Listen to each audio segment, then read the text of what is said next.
The cost of ownership, U.S. real estate and taxes. Thinking about buying a home in the U.S., maybe a sunny winter getaway or a smart rental investment. For many Canadians, that sounds like a dream. But before you sign on the dotted line, there's a lot you should know about the tax rules on both sides of the border. Welcome to the channel. My name is Anthony Gismondi. I'm a senior wealth advisor with Aegis Wealth Management, a part of Wellington-Altus Private Wealth. The goal of our channel is to educate Canadians on the complexities of personal finance and to provide clarity to help them reach their goals. If you're new to the channel, please make sure to subscribe and click the like button. When Canadians buy property in the US, the financial side can get complicated fast. Whether you plan to rent it out, eventually sell it, or hold on to it for your family, there are three key tax areas you need to keep in mind. Number one, rental income.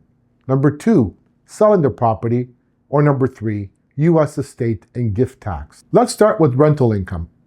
If you rent out your U.S. property for more than 15 days in a year, you must report that income to the IRS. You have two choices. Pay a flat 30% withholding tax on the gross rent, no deductions allowed, or file a U.S. non-resident tax return report for your net rental income and deduct expenses like property taxes, mortgage interest, and utilities.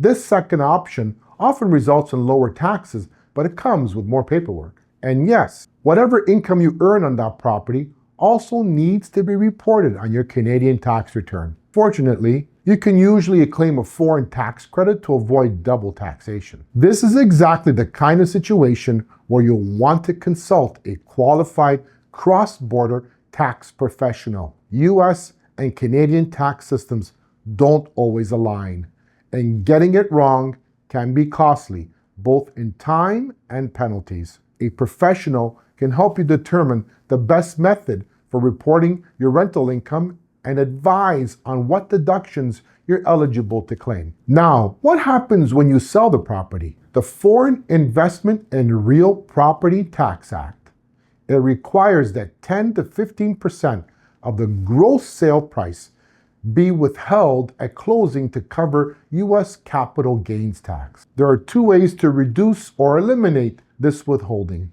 Number one, if the sale price is under $300,000 and the buyer intends to live there, you may qualify for an exemption. Two, or you can apply for a withholding certificate before closing if your actual tax bill will be lower. But be warned, applications can take time. Filing deadlines are tight, and missteps here can delay your funds or trigger penalties. Again, this is where working with a cross-border advisor can save you a lot of stress. And yes, you'll also have to report that sale to the CRA, including any foreign exchange gains based on what the US dollar was worth when you bought versus when you sold. That detail alone can surprise a lot of sellers. Looking longer term, what happens if you pass away owing US property? That's where US estate tax and Canada's deemed disposition rules come into play. Depending on the value of your worldwide estate, your family could face estate tax filings and liabilities in both countries. And if you're thinking of gifting the property to your kids, be careful. That could trigger U.S. gift tax and have tax consequences on both sides of the border. Here's the bottom line. U.S. real estate can be a fantastic investment or vacation home. But from rental income and sale proceeds to estate and gift taxes, the tax rules are not simple, and they differ between Canada and the U.S. That's why it's so important to speak with a qualified cross-border tax advisor before you purchase, rent, sell, or transfer a U.S. property. A little planning now could save you thousands and a whole lot of paperwork later. Thanks for watching. If you found this helpful, give it a like, share it with someone who's looking south for their next investment, and subscribe for more cross-border financial insights.